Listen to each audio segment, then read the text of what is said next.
All right, well, I think we can get started. I know we have some more attendees who will be jumping online with us, but good morning. Welcome. I'm Laurel Hansen, MACC Program Director, and I'm joined by my co-moderator, Clara Owen, MACC Communications Director. So thank you to everyone for participating in this MACC Zooms In convening, the state of our workforce. Policies are being enacted and clarified literally day by day, sometimes by the hour. And today we're going to dive into what these new laws mean, what they make available for us as organizations and employees. And to that end, we'll be joined by MACC's Human Resources Leader, who will be introduced shortly. So we also want to hear from our members. What's the state of MACC's network workforce? And what's the state of member work environments? So what are people struggling with, and what are your unanswered questions? What resources and information do you need? We'll introduce you to two MACC member leaders who will share their experiences with their workforce. You'll have the opportunity today to ask questions and share your comments. So we want to start with just a little bit of directions, what we call our Zoom etiquette. So we want you to know that we're not technology experts. Some of us are, I'm not. So technology is never perfect. So be patient with us. We also want you to know that we're recording this session just so we can share it back, the audio version and the slide deck as well. We'll capture any resources shared during the call, and you'll get an e-goodie bag, and we'll capture the questions and comments in chat. So this is us zooming in for our MACC network. I think we're going to rely a lot today on your engagement and conversation, so we want you to raise your hand. There's a way to do that. You'll see in the toolbar there for Zoom. You can raise your hand when we get to discussion, and we'll unmute you and you can chat with us. We also have, of course, the chat window, and we welcome your questions and comments there. So without further ado, we'll start our morning together. But before we do that, we want to use the polling feature in Zoom, and we want to ask you a couple of questions to start out the morning. So Clara, if you could start with poll number 1, and we'd like you to respond to that. So trying something new this morning with polls. Ready? Let's go.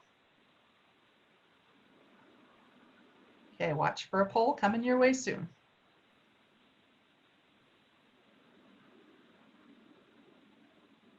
We have a few questions that we want your input on.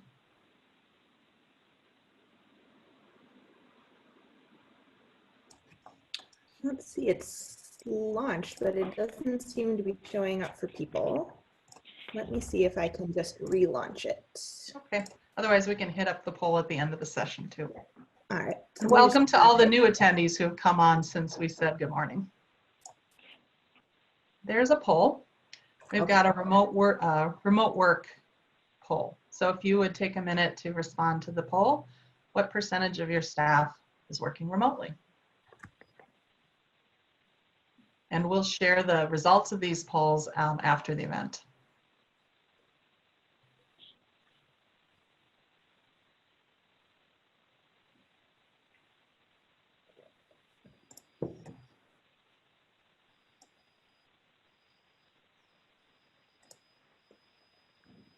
All right, looks like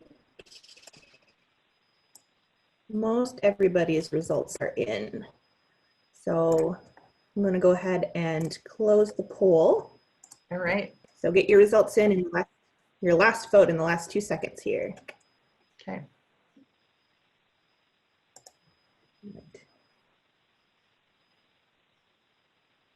Looks like greater than 50%. All right, should we go to poll question number 2? This is such a fun feature. Okay, staff morale. How's your staff adjusting generally? Please let us know what you're seeing.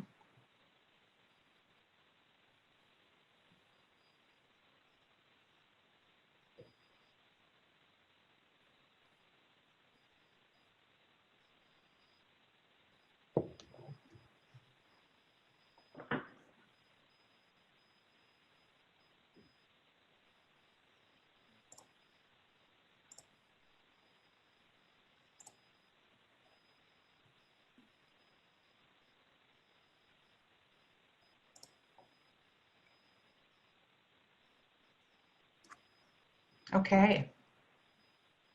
Thank you for participating in the polls. We'll have a few more poll questions at the end of the session. We want to hear from you as well. Okay, so I think we're ready to, we ready, Clara? Ready to move on? Yep. Okay, awesome. So I have the privilege of introducing our first presenter, who is my colleague at MACC, Amanda Golly, who's the Vice President of HR at MACC. She leads the HR services and works with members on all of their HR needs and has a great HR team at MACC. And today she's going to show us a variety of information on COVID-19 and what's important for workforce and HR issues.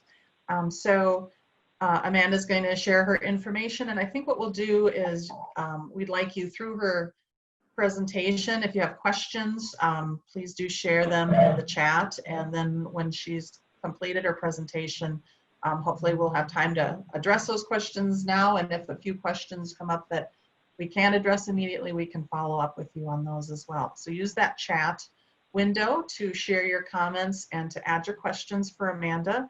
And also, as time allows, you can raise your hand after her presentation. We'll unmute you for conversation. So let's turn it over to Amanda Golly, MACC's HR VP. Welcome, Amanda. Thank you. Good morning, everybody. As Laurel said, things are literally changing very, very quickly. So hopefully I give you information that is as most up to date as we are aware of, at least right now. So what we will cover today, and definitely ask questions, use that chat feature. This will be as interactive as you make it. So what we're going to cover today is FFCRA, Families First Coronavirus Response Act.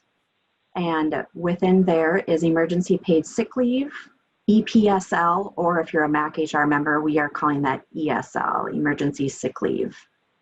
So you will see EPSL and ESL, so just know that those are the same thing. And then we have some FMLA expansion under this FFCRA. We'll talk about the CARES Act, the famous loan program that I'm sure many of you know about and probably have applied or are working on applying.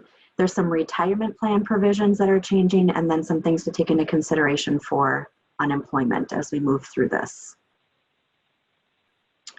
All right, so first, FFCRA. So this went into effect on April 1st. There is a period of compliance, so you do have until April 17th to get into compliance. EPS, FMLA expansion, as we talked about. So this is available for all employees, regardless of your tenure with the organization. So there's no, the FMLA you'll see has a 30-day requirement, but the ESL does not have any requirement. It's available for everybody. It's in addition to any other accruals that you may be giving to your employees, PTO, sick, vacation, personal days, whatever that might look like. Employers cannot require use of those accruals prior to tapping into the ESL. So this is the big question here. And if you are an HR member, you know that this evolved as we went along here. So the uses of ESL or EPSL are these 6 reasons. If you are subject to a federal, state, or local quarantine or isolation order, it does not include Minnesota's current shelter in place or stay at home or a hunker down order, if you will. Number 2, when you've been advised by a healthcare provider to self-quarantine. Number 3, if you are seeking a medical diagnosis. Number 4, if you're caring for an individual, either under number 1 or number 2. Number 5, to care for a child if your school or place of care is closed. So we will come back to number 5. You may consider jotting these down as well, because we do refer to them as 1 through 6 and different reasons here. And then number 6, when you're experiencing other substantially similar conditions. That's kind of a catch-all. So some people are experiencing conditions, but as we know, it's hard to get a positive test right now.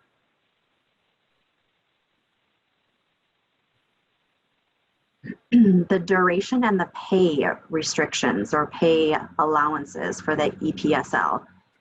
If you are full-time, you do get up to 80 hours. If you're part-time, this is prorated based upon the average number of hours that you worked for the 2-week period, for a 2-week period.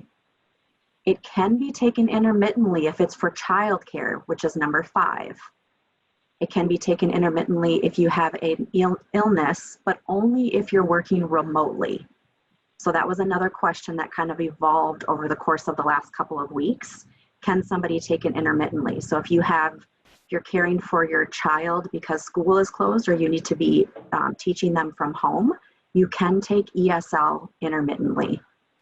There is a cap here for employers, $511 per day, or for uses 1, 2, or 3, which was the seeking diagnosis or caring for an individual.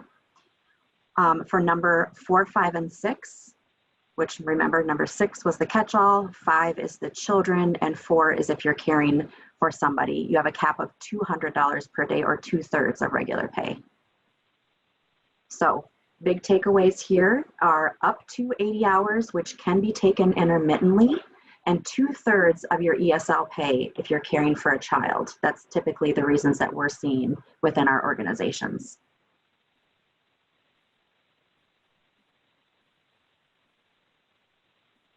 Then the second big law here under the FFCRA is the FMLA childcare expansion. So this is only for number 5 on the list if you're caring for a child, and it applies to all employees who have worked for at least 30 days. So if you do the math there, that was employees hired as of March 2nd of this year are eligible for FMLA. This is specific to COVID. So for those of you that have organizations that are over 50 and you have your regular FMLA, that's still in place, that's still in play. This is specific for COVID reasons, for caring for a child.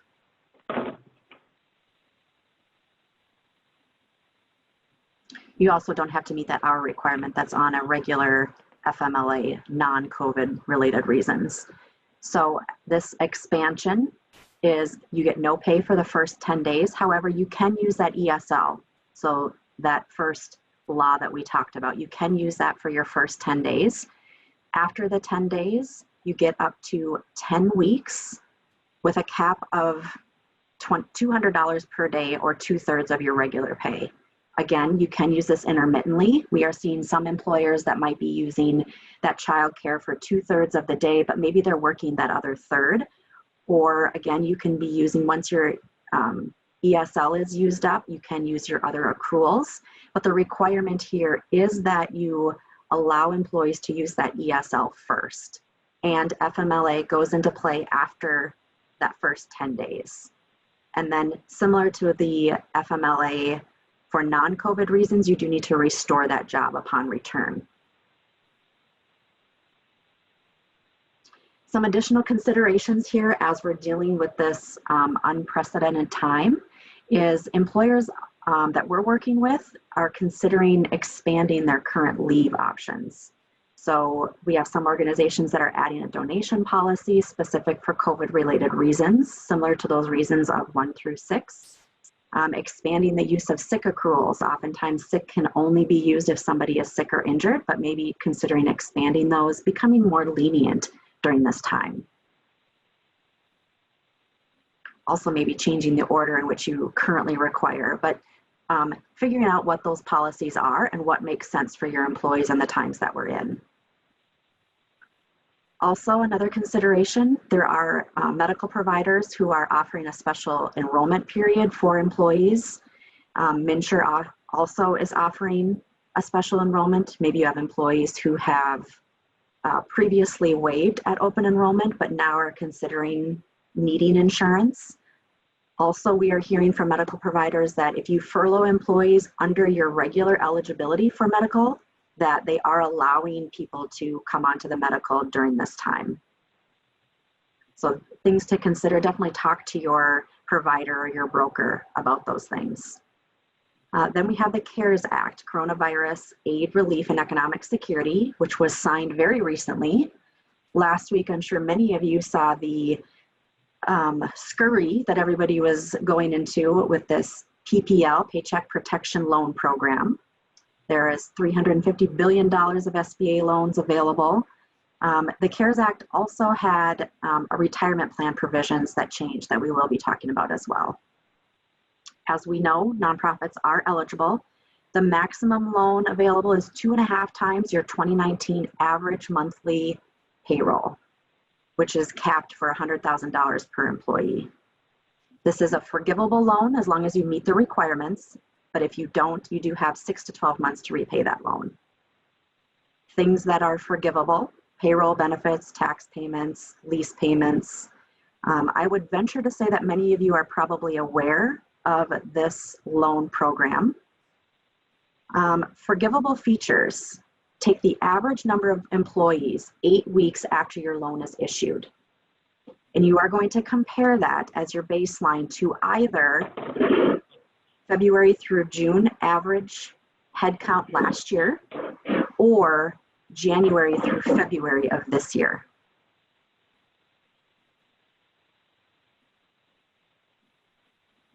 Then we also have the retirement withdrawal, which is a part of the CARES Act. This is a new feature added specifically for COVID.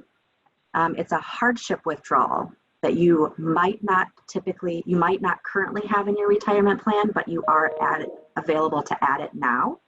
Whether you have a personal diagnosis, you have a spouse or dependent that is diagnosed, or just general adverse financial consequences, a furlough or a layoff due to COVID. You certify that reason. The employer does not get involved with that. You can have up to $100,000 of a withdrawal anytime during 2020. So even if you had one previous to now, that could still count. That tax penalty is waived. You do have to recognize it as income, but you are able to prorate that 2020, 2021, or 2022, or you can recognize it all this year. But that penalty, that 10% early withdrawal penalty, is waived. Or you can roll it over and within 3 years. So if you take it out this year, you do have 3 years to roll that amount over and not have those tax consequences. That's from an individual perspective. From a plan perspective, you do need to amend the plan. Again, employers don't go into the weeds with your employees. It's up to them to certify that they have a COVID-related reason that they're taking that money out. So that was a withdrawal. So you're taking that money out of the retirement plan. Another provision is a loan provision that's being added. This is temporary. Again, these dates, and this is the information we have as literally as of yesterday. Whoops. Literally, it was as of yesterday. Claire, did you take control?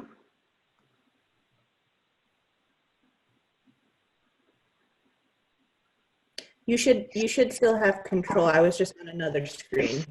Okay. So I'm trying, it says you have control. Oh, there we go. Thank you. So this loan provision is temporary. And you have 180 days to take out a loan. There we go. So up until September 23rd of this year, same provisions as the withdrawal, but it's a loan, which means that you repay it versus a withdrawal. Must be COVID related. You self-certify.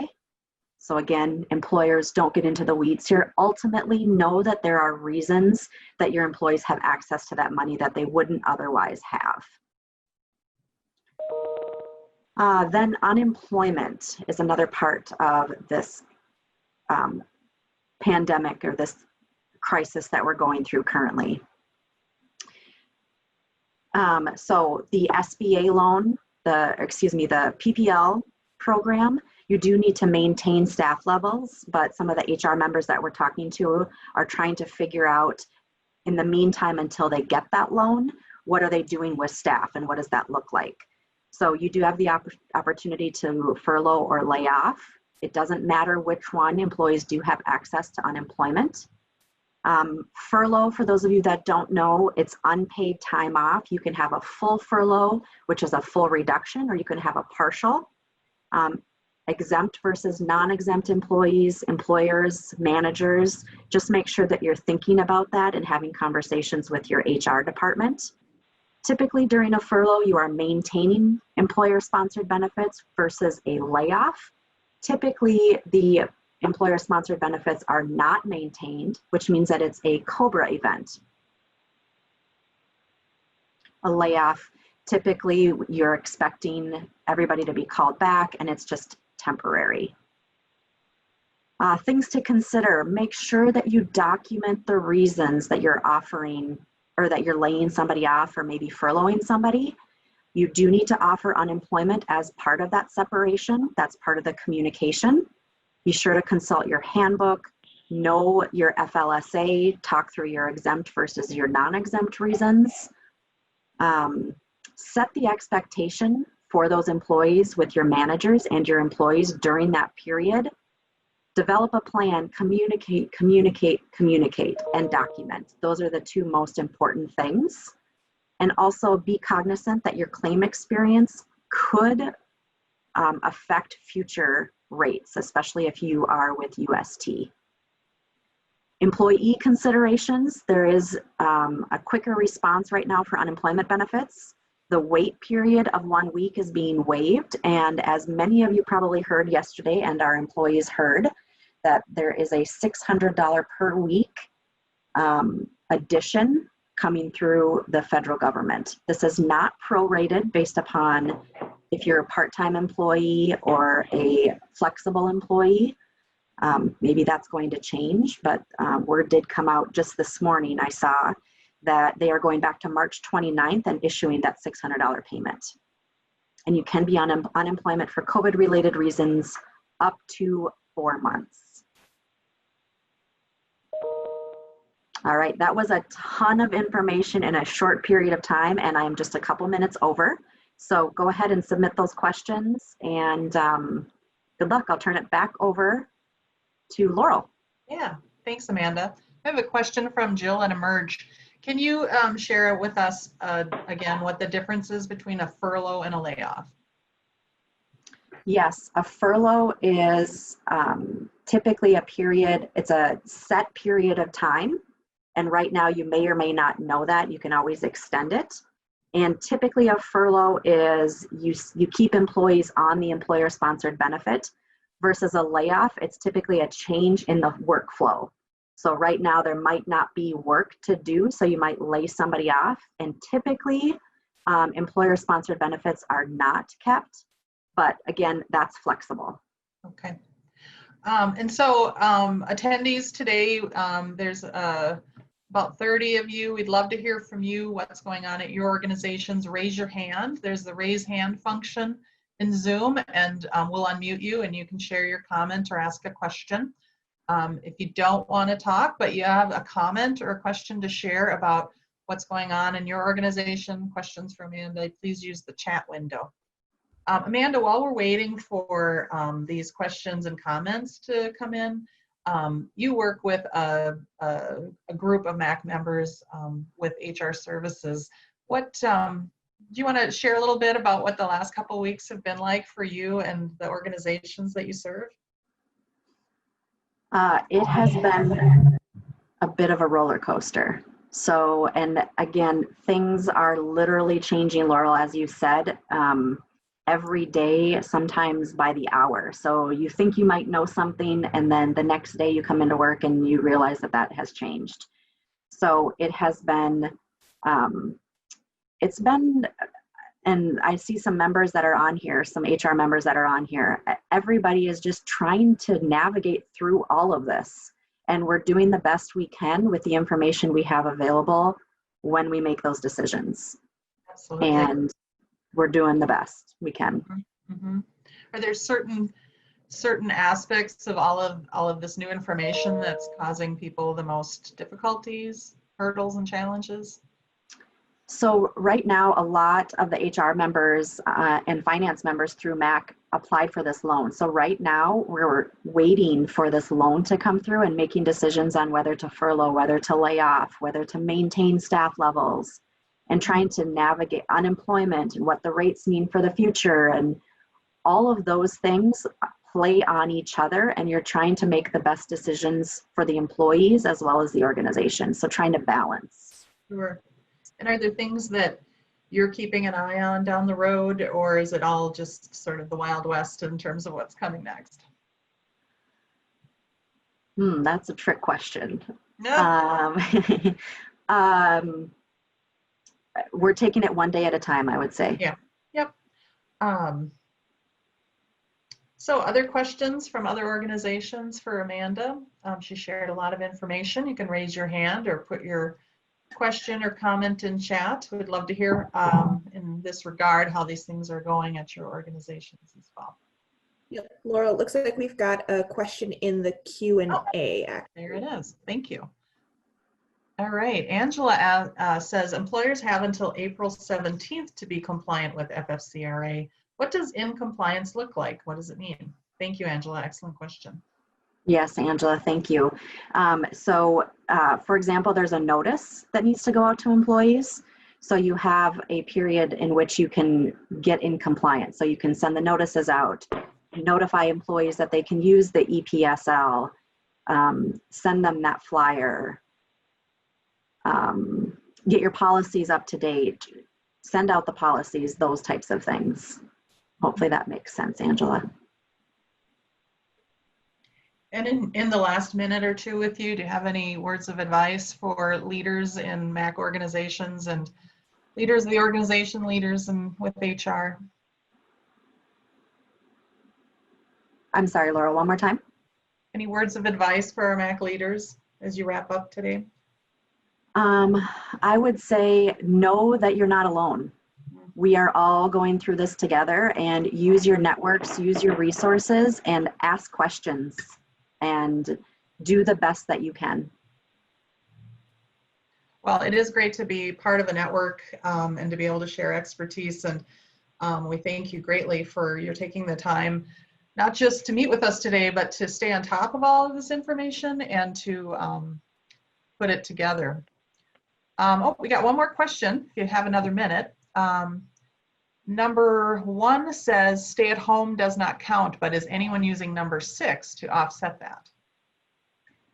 That is a very good question. And I'll be honest with you, and some of our HR members definitely probably can attest to this.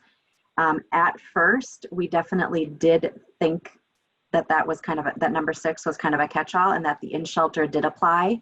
But we did get further information from an attorney, and I would love to hear from other people, other HR members. Daryl, maybe you can speak to it as well, not to put you on the spot, but it's a matter of whether or not the business is closing and having work versus not having work. So can they work from home, and is there work to do, is kind of my understanding, and that it's not just a catch-all for the fact that we're in shelter. Right. I agree. It definitely is if they have work to do, and it's kind of how you put them in that bucket. Do they fall under these parameters, or do they fall under these parameters? And then you go from there. Great.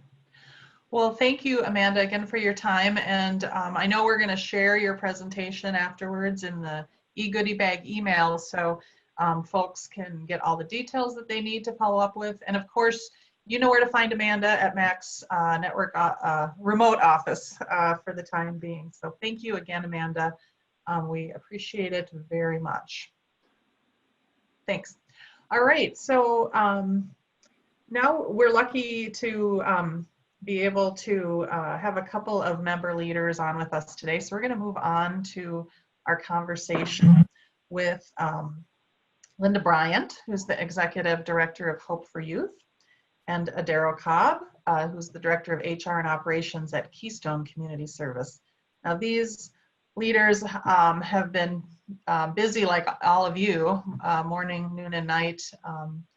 addressing the challenges that have come up and being there for their workforce, for their teams. And we're happy to be able to have some time with them today, that they were able to carve some space for us and to share their experiences of how things are going. I'd like to ask them to tell us just briefly a little bit about their organizations, and then we're going to jump into a conversation. We have some questions to discuss. And again, I want to remind attendees that they can raise their hand and pose questions and comments in chat or questions in the Q&A. We will have time at the end of our conversation for engagement with you, and we want to hear from you today. And then we're going to end with some more polls, so please stick around for that. So good morning, Linda and Adaro. Linda, would you like to start by telling us a little bit about Hope for Youth?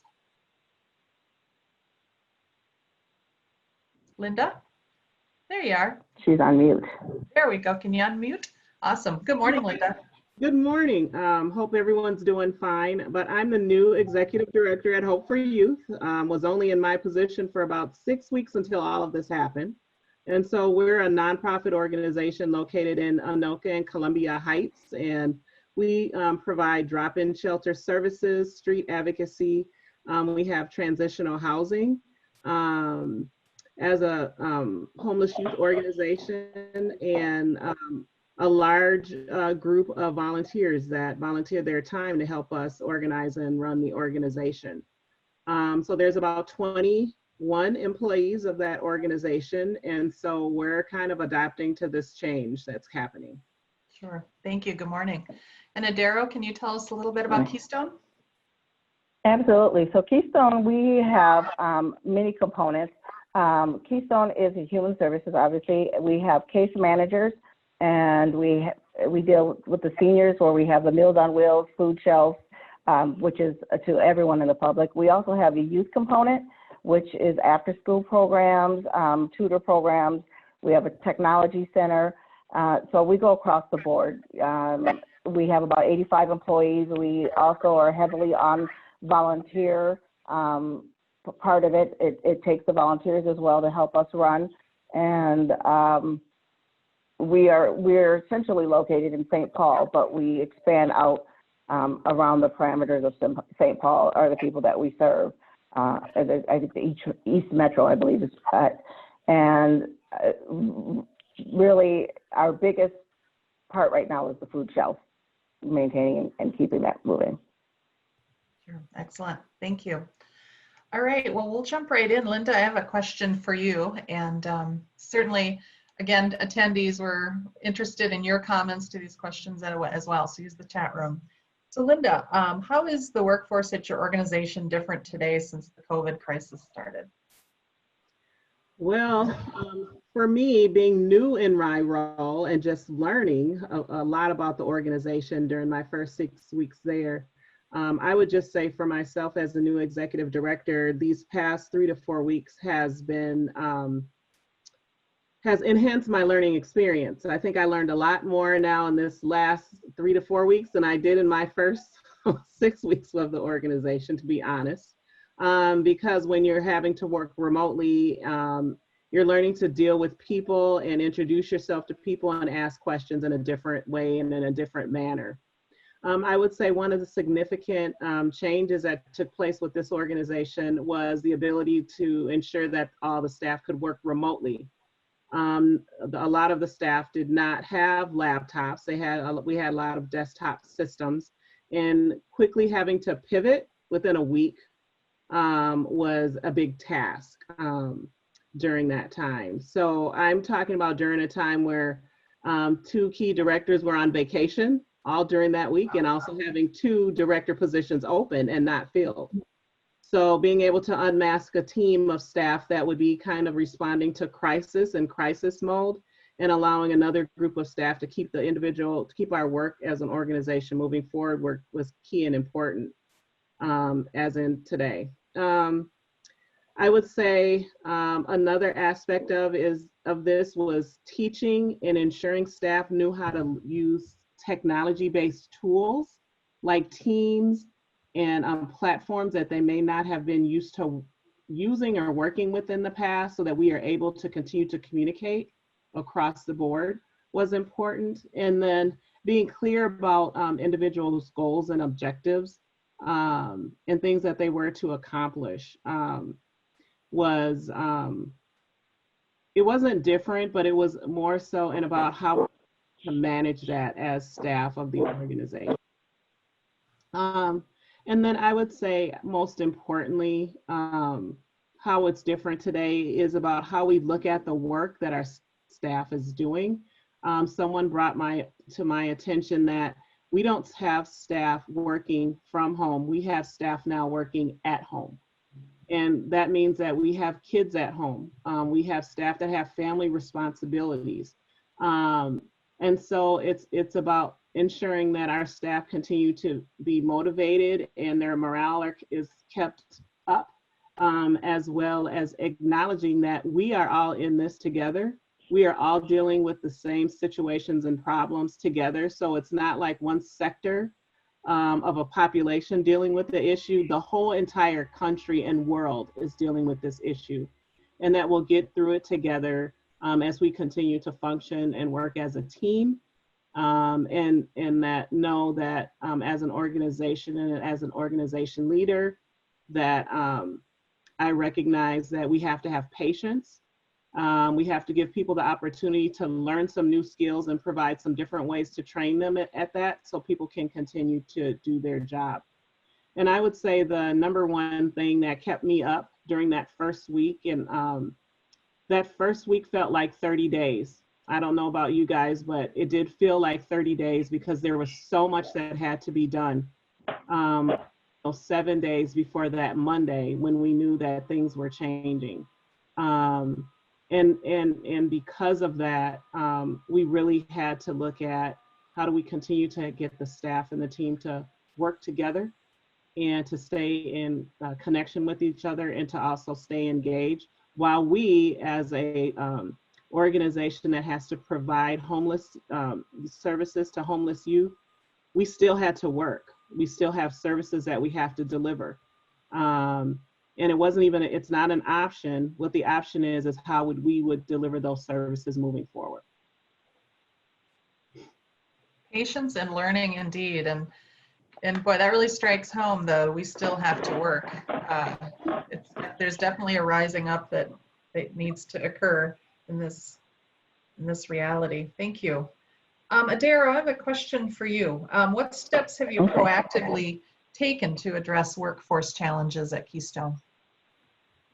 So a lot of the steps that we have is first is our leadership team that we have definitely come together. I think even before this, we were very transparent across departments. So we kind of known what everyone's doing, what the positions are. And so we try to be proactive about it. As you guys know, this has been every day, every minute it's changing. And then it affects different parts of our, across our organization. And so we would, first of all, I would say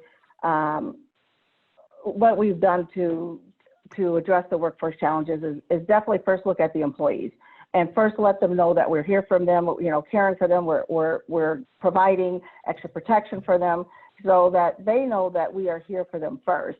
And then that way that they can buy into, I mean, and honestly, if you're working for a nonprofit, and especially one like Keystone, you know, the employees are there for a reason. So they're open to any shift and any pivot that we have to make. And so as we've been going through this, we've had our youth programs and things like that. Obviously, they were one of the first to close down, like our after school program when the kids were all the schools shut down. Even before that, we had the strike.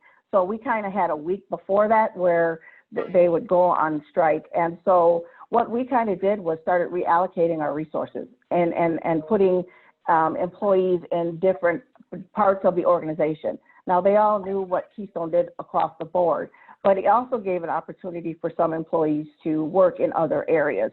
And so when volunteers were, you know, when there was a shift in that, then we'd move them around. But I think basically it is working with, we've definitely been working with our boards, our business partners, you know, to see what they are doing. Sometimes you don't need to recreate the wheel.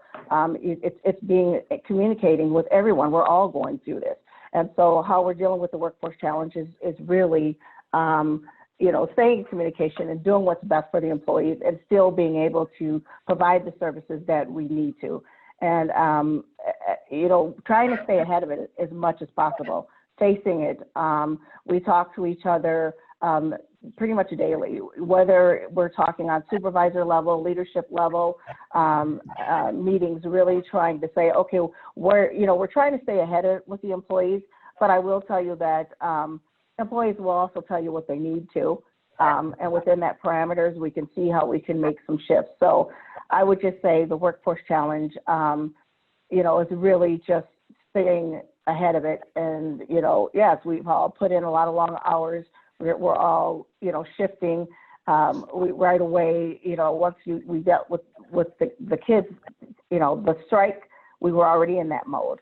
But when you start looking at, well, where are we across our organization? How do we social distance even more? Who can go home and have been working home or have the capability of working home? And so right away we had our case managers. Right away let's get them all going. Let's get them in place. And therefore, there are some positions that require that you have to be there physically. You have to run the food shelf. You can't do that remotely. You have to run the Meals on Wheels. You have to be certain that people can still they depend on that. And so, and our bike shop, people are moving towards not wanting to use public transportation. So they're going to our bike shops where we have youth apprenticeships that work there. And, really navigating that. When you say that there's workforce challenges, we're also going through a remodel refresh of our bike shop. And so we're trying to, so in the middle of all that, how do we continue to stay open? And we're getting a lot of people who want to service their bikes. So like I said, we just look across the organization. We definitely, it's not, this is my department, this is yours, and this is ours. We're all in this together. I think human resources, you're kind of in a position where you kind of know all of the employees and everyone and you kind of know what their skills and what their gifts are and who can pivot faster and how do we utilize all our resources. Yeah. And that bike shop you mentioned, are people still able to donate bikes? Right now, we're not taking any bikes just yet, just because we were going through that, but we're not turning any away. Yeah. I will tell you that. We do have some storage in it that we can put them in, but right now our focus has been, we were in the middle of the refresh and we were servicing bikes and so we were kind of in that middle. So we still want to service, and then we're going to get back to, having them come in and purchase the bikes and take on donations. Yeah, excellent. Thank you. Linda, we have a question for you. What future adjustments do you anticipate at Hope for Youth? I'll describe a couple that I've learned in the course of these past 7 or 8 weeks. But I think an adjustment is responding to uncovered organizational deficiencies that have arisen or surfaced as a result of us moving into this new work environment that I think a lot of nonprofits will experience areas of that within their organization. And that will be because as we have to respond to what those deficiencies today, some of them we've had to prioritize and said, this is something that we need to work on now. And then this is something that as we get out of this phase and start moving into the new normal, we need to figure out how we're going to address those. The second thing would be adjusting to the new normal. What does that look like for us as a nonprofit or an organization moving forward? And just to note that there's going to be some best practices that we're developing and we have developed along the way that would be key to ensuring that excuse me, that we continue those best practices as we move into the future. I would also say maybe doing some aspects of our work differently later than we're doing now is one thing that I would say is an adjustment that we will have to make moving forward. And then a big thing, and I'm sure this question will come up, is hazard pay or essential work pay for staff that do direct service work. And that's coming up as we've gone through to extend the governor's stay-at-home order. Yeah, that seems like that's going to be one of the next hot topics for sure. Adira, what are you hearing from employees? What are the top challenges and concerns that they're conveying to you at Keystone? Right now, I think with everyone, it's fear-based, and it's really the unknown. And you know, as information comes in with COVID, how can you get it? How can you not?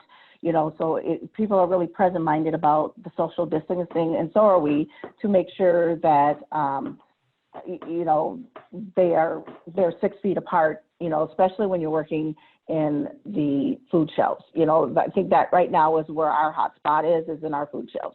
How do we maintain our services? So we kind of hear from them that, you know, it's really, you know, you have more access to the public, whether you're riding public transportation or this or that. It's just you have more access to the public, and how are we, you know, being able to make sure that hand sanitizer's there, that, you know, we're in the a social distance of 6 feet apart, and we're definitely proactively thinking about that. You know, for instance, you know, we know that is a big issue, obviously, in our organization. So we changed up how we were doing things. You know, instead of having people coming into the food shelves and being able to pick items, we went to pre-packaging, and, you know, and providing the same types of things. Now they just don't pick them, they're pre-selected for them. But that way that you're less room for more people to be in tighter spaces.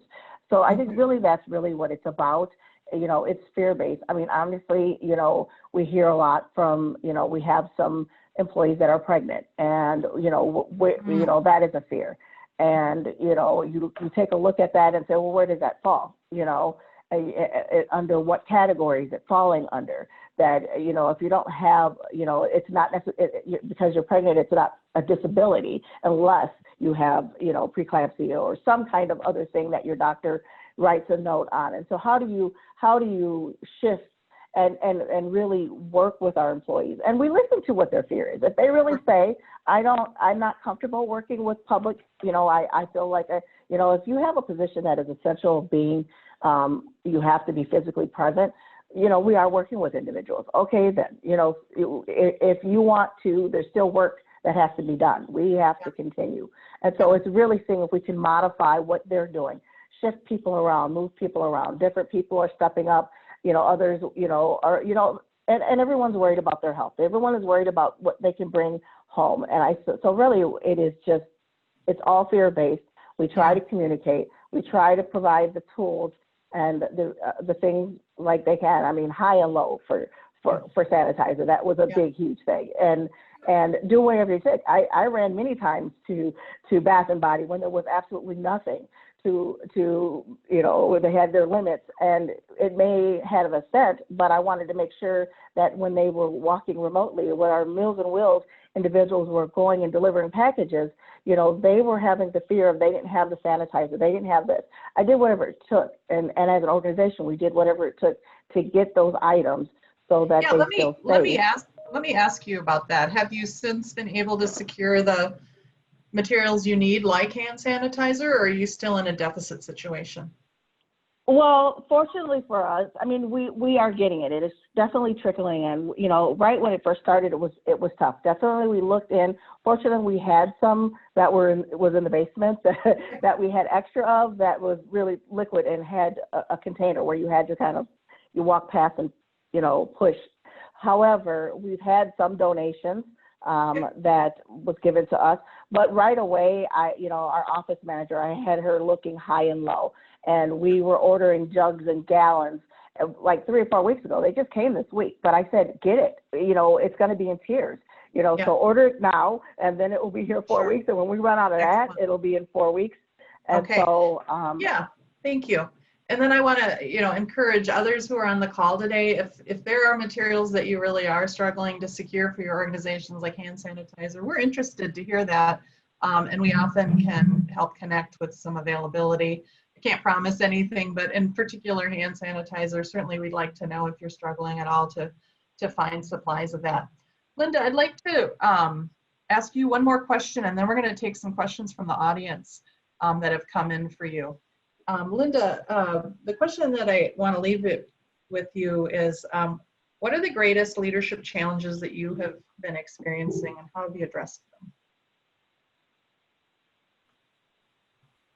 I would say for myself as a leader, which we probably have a lot of people that are on the call that have been in their roles for a while, is learning how to navigate my role in this new normal and continue to understand and learn about a new organization and a new group of staff as I move forward. I'm getting to know people more and more every day, which is great, but I keep that on the forefront that I am still learning as a new leader.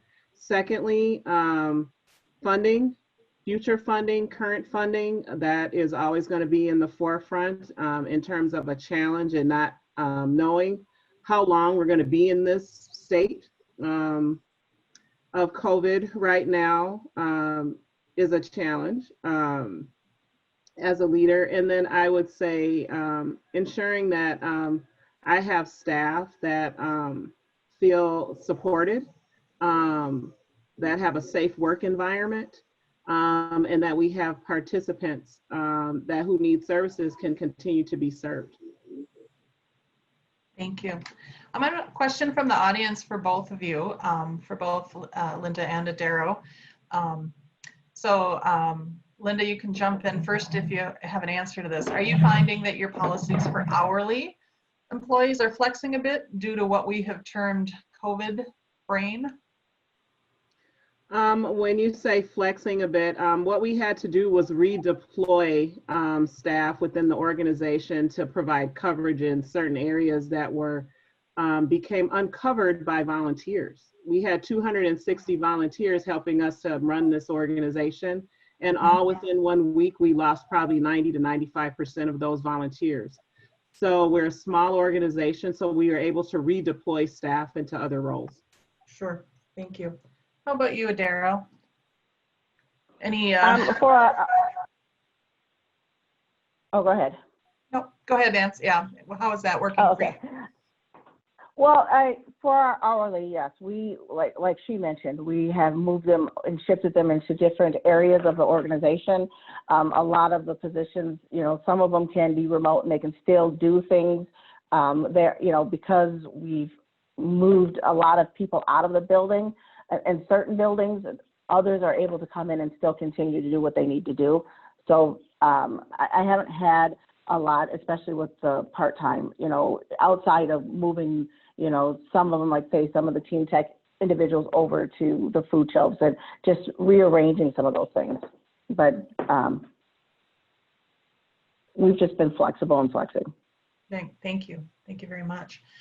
We're going to move on to our final set of polls. So I would like to wrap up this panel with a thank you. Thank you to Adaro for your work at Keystone and for taking time today to meet with us.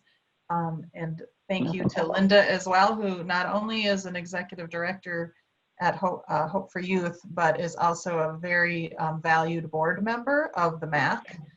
So thank you for wearing both of those hats and for sharing your comments and information with us today. So I think, Clara, I think we have time for 2 more polls. So let's toggle to that. We want to hear from the audience while we still have time for them. Do you want to go to number 3, poll number 3? And while she's doing that, I will add that we really appreciate folks coming online for this Zoom event. We are planning a whole series of Zoom events. We'll be doing weekly Zooms. The Zoom next week is about food shelves, so watch for information about that. But every week in April and probably beyond, we'll be Zooming in. And you can also keep your eye out for the e-goodie bag that contains this information from today's session, along with a little survey and some the poll results and some other helpful links. So if you watch for that e-goodie bag, and please take a minute to fill out the survey. So as we complete our Zoom today, we have a poll up. Have you seen an increase or decrease in the demand for your services?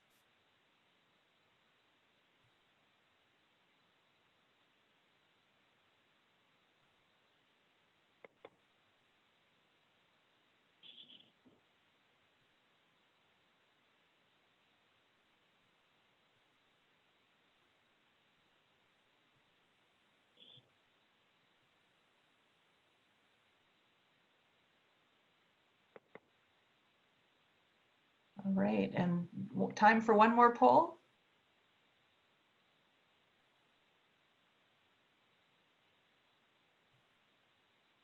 And while this poll is, oh, here we go. Have you applied for the Paycheck Protection Act loan?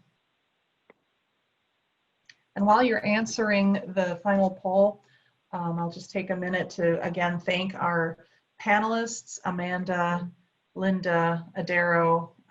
You really inspire us, and you're just such great representatives of MACC members. Thank you so much for being with our MACC network today. And thank you to attendees as well who have been online and have shared their thoughts and have participated today. These polls are fun. Again, we'll share the results in the e-goodie bag email that will come your way. Alrighty, Clara, are we wrapped up now? We'd like to thank everyone. This concludes our session today. Everyone be well and best wishes. Thank you.